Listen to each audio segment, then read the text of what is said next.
two stickmen, born on the exact same day, same city, same world, same rules. One opens his eyes to a cracked ceiling and a crying mother counting coins.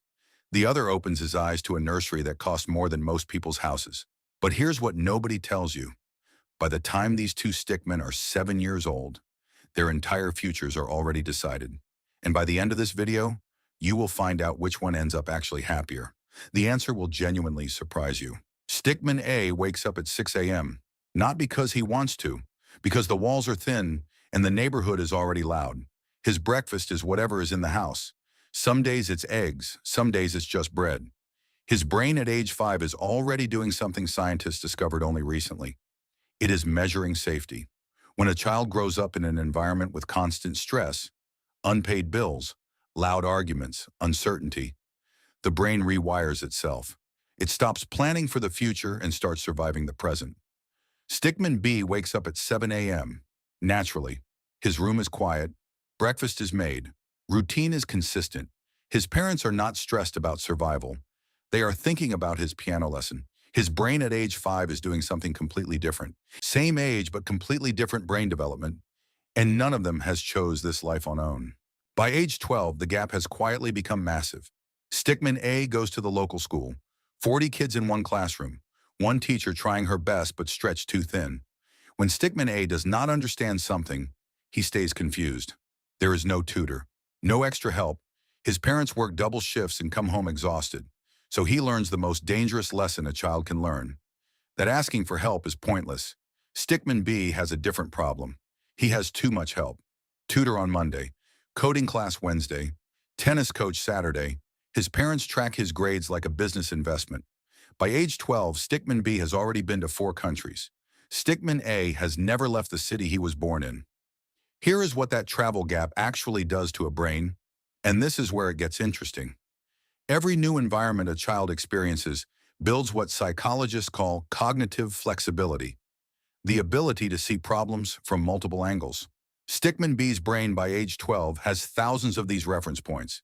Stickman A's brain is just as intelligent, but it's been building survival skills instead. Same IQ, completely different mental toolboxes. Now the age 18, this is the moment everyone talks about. The moment people say, this is where hard work decides everything. But watch what actually happens. Stickman A graduates high school. He is smart. He worked hard despite everything. He wants to go to university, but university costs money his family does not have.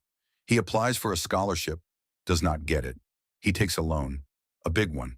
Before he has even started his life, he owes money. He gets a part-time job to survive while studying. He is tired constantly. His grades suffer not because he is lazy, but because his brain is still in survival mode, still measuring threat, still unable to fully switch into learning mode. Stickman B's parents have been saving for university since he was born. He walks in with zero debt, full focus, a network of family friends who went to the same university, internship lined up through his father's colleague before his first lecture even starts. He does not work harder than Stickman A. He just starts the race 10 kilometers ahead. At 25, Stickman A is working. He's paying off his student loan, his rent, sending some money home to his mother. Every month he calculates what is left after bills. Usually it's almost nothing. He cannot invest, cannot save seriously, cannot take risks. Because when you have nothing, losing a little feels like losing everything. Stickman B at 25 makes a mistake at work. A big one. Costs the company money. He bounces back in a month. Because behind him is a safety net. His parents can cover him. He can afford to fail. And this right here, is the most unfair advantage that nobody talks about. The ability to take risks is directly connected to how much you have to lose. Rich stickmen do not succeed because they are braver. They succeed because failure is survivable for them. For Stickman A, one wrong move means eviction. One medical emergency wipes out everything. So he plays it safe. Every time. And playing it safe keeps him exactly where he is. Now here is where this story completely flips. And this is the part you have been waiting for. At 35, Stickman B has everything. Good salary, nice apartment, travels twice a year, has savings. But something is wrong. He does not know what he actually wants, because every decision in his life was pre-made by his environment. University, chosen by parents. Career, guided by their network. Relationships, filtered by his social class. He has achieved everything he was supposed to achieve, and he feels nothing. Stickman A at 35 has fought for everything he has. His apartment is small, his car is old, but every single thing in his life he chose himself. Fought for himself. His friendships are deep because they were built in struggle, not status. His relationship is real because it was not filtered by wealth. When something good happens to Stickman A, he feels it completely, because contrast makes joy real. Stickman B has never felt the contrast. Studies consistently show that after basic needs are met, more money adds almost nothing to daily happiness. At 45, something interesting happens to both Stickman.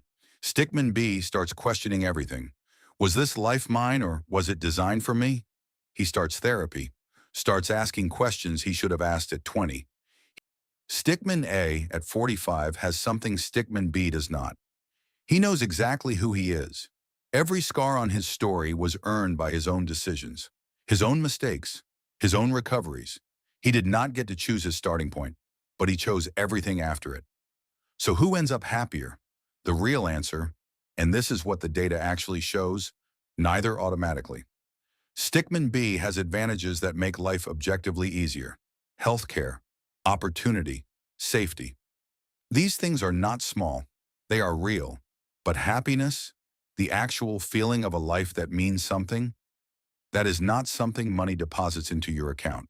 It comes from chosen struggle, from relationships built in reality, from knowing that what you have, you earned. Stickman A has a harder road, an unfair road, a road that needs to change at a systems level. But on that road, if he survives it, he builds something Stickman B is still searching for at 45, a self that belongs completely to him. But here is what we did not show you. What happens when Stickman A's child and Stickman B's child are born? Because the cycle does not end here. It continues. And if this video made you think about your own life, drop a comment telling me which is Stickman you relate to more, because I already know the answer is going to surprise me. If you like this video and love to see more like this, hit that subscribe button now.